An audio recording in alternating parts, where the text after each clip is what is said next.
भगवान ब्रह्मा इस यूनिवर्स के जनरेटर यानी जनक हैं। इसीलिए उन्हें जगत पिता भी कहा जाता है।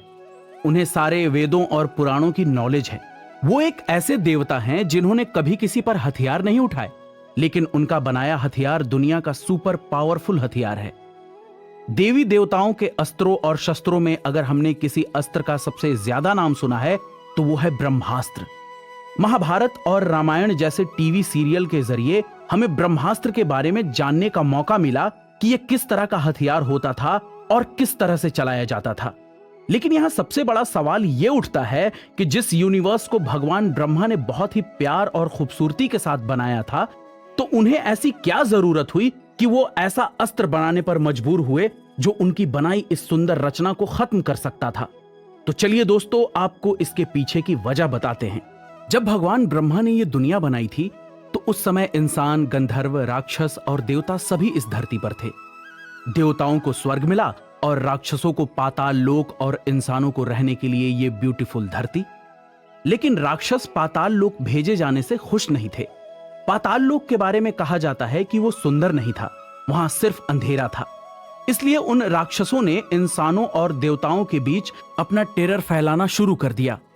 वो धरती पर संत, महात्मा और आम लोगों को परेशान करने लगे। वहीं दूसरी तरफ स्वर्ग लोक में भी राक्षसों ने देवताओं पर हमला करना शुरू कर दिया था। दुनिया में सभी तरफ राक्षसों का राज होने लगा था।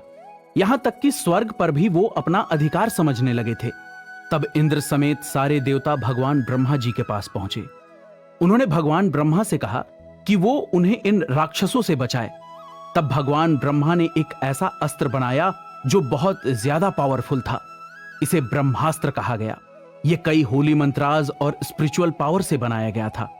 इस ब्रह्मास्त्र से इतनी जबरदस्त एनर्जी निकलती थी जो अपने आसपास मौजूद हर चीज को खुद में समेट सकती थी और भारी तबाही ला सकती थी। भगवान ब्रह्मा ने यह दिव्य ब्रह्मास्त्र देवताओं को दिया ताकि वो इससे राक्षसों को खत्म कर सकें। बाद में जब राक्षसों को इस हथियार के बारे में पता चला तो उन्होंने भी भगवान ब्रह्मा की तपस्या करके उन्हें खुश करके इस हथियार को पाने की कोशिश की। लेकिन भगवान ब्रह्मा भी जानते थे कि ब्रह्मास्त्र बहुत ही पावरफुल वेपन है और अगर यह राक्षसों के हाथ में लग गया तो इसके रिजल्ट बहुत ही खतरनाक हो सकते हैं। कहा जाता है कि पहली बार ब्रह्मास्त्र का इस्तेमाल महर्षि वशिष्ठ ने राजा विश्वामित्र पर किया था। स्टोरीज के अनुसार विश्वामित्र नाम के एक राजा थे जो अपनी प्रजा के बीच में बहुत पॉपुलर थे। वो लोगों की हर जरूरत का ध्यान रखते थे। एक बार वो अपनी पूरी सेना के साथ शिकार पर निकले, लेकिन राजा विश्वामित्र और उनकी सेना रास्ता भटक गई। तभी उन्हें जंगल में एक आश्रम दिखाई दिया। यह भगवान राम के वंश रघुवंश के कुलगुरु वशिष्ठ का आश्रम था। भूख और प्यास से बेहाल राजा और उनकी सेना आश्रम में पहुंची। तब महर्षि वशिष्ठ ने उन लोगों का वेलकम बहुत अच्छे से किया और सभी के लिए खाने पीने के अरेंजमेंट्स किए। जब राजा ने देखा कि इतनी बड़ी सेना के लिए पल भर में खाने और पीने का सामान आ गया तो उन्हें बहुत हैरानी हुई। राजा ने महर्षि वशिष्ठ से पूछा कि आखिर इतनी जल्दी उन्होंने इतने सारे अरेंजमेंट्स कैसे कर लिए। तब महर्षि वशिष्ठ ने बताया कि उनके पास स्वर्ग की कामधेनु गाय है जिसका नाम नंदिनी है। यह गाय इंद्र देवता ने उन्हें दी थी। ये एक ऐसी गाय है जो आपकी हर मनोकामना को पूरी कर देती है। इससे जो भी मांगो वो पल भर में आंखों के सामने आ जाता है। यह बात सुनकर राजा विश्वामित्र ने महर्षि वशिष्ठ से नंदिनी गाय मांगी और कहा कि उन्हें जितने भी पैसे इस गाय के लिए चाहिए वो उन्हें दे देंगे। तब महर्षि वशिष्ठ ने कहा कि नंदिनी गाय उन्हें अपनी जान से भी ज्यादा प्यारी है और वो इसे किसी को नहीं देंगे।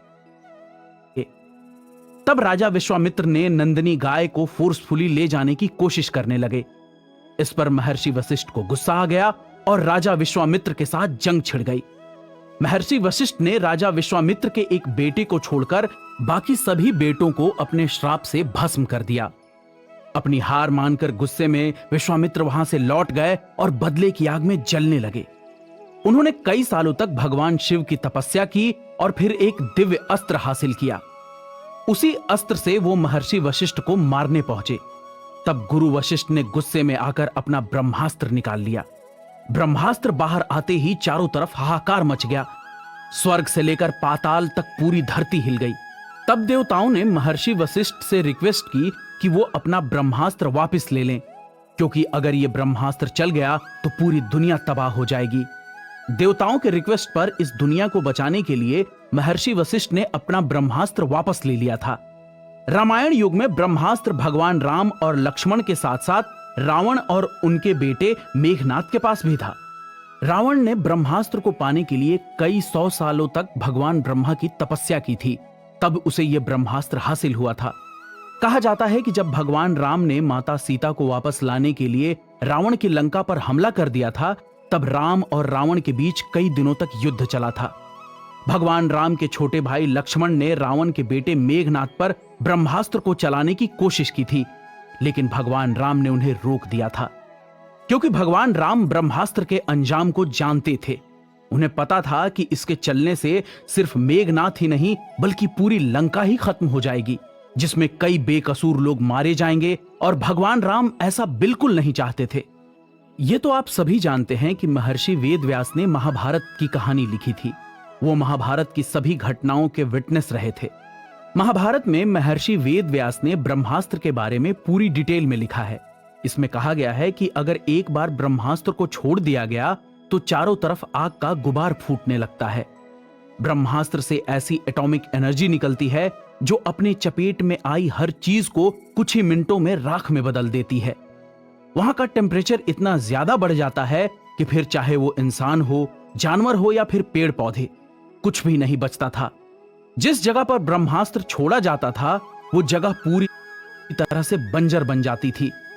वहां 12 सालों तक पेड़ पौधे तो क्या, घास का एक तिनका नहीं उग पाता था। आसपास के कई किलोमीटर एरिया तक उसका असर रहता था। वहां अकाल और सूखा पड़ जाता था, यहां तक कि वहां आने वाली जनरेशन पर भी इसका असर रहता था। ब्रह्मास्त्र के रिजल्ट इतने ज्यादा डेंजरस थे कि कोई भी इसे छोड़ने से पहले 10 बार सोचता था। इसीलिए माइथोलॉजिकल हिस्ट्री में उसके यूज का जिक्र बहुत कम ही मिलता है।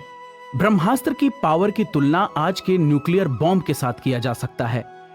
दोस्तों, 6 अगस्त 1945 में जापान के हिरोशिमा में हुए न्यूक्लियर अटैक की कहानी तो आप लोगों ने सुनी ही होगी। अमेरिका ने जापान पर न्यूक्लियर अटैक कर दिया था।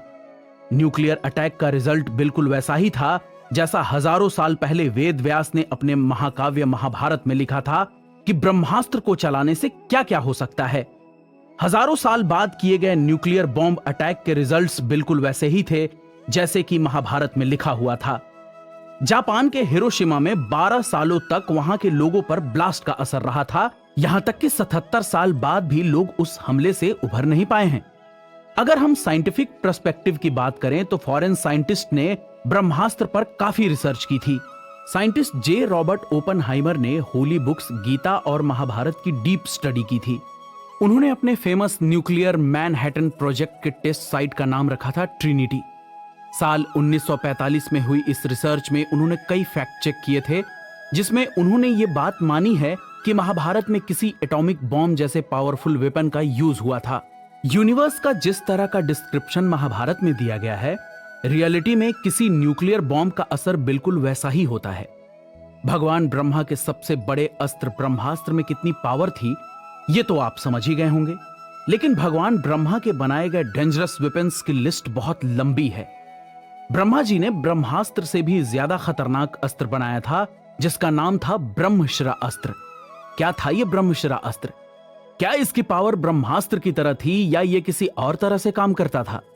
अगर आप भी ये सब कुछ जानना चाहते हैं तो चलते हैं हमारे अगले एपिसोड पर।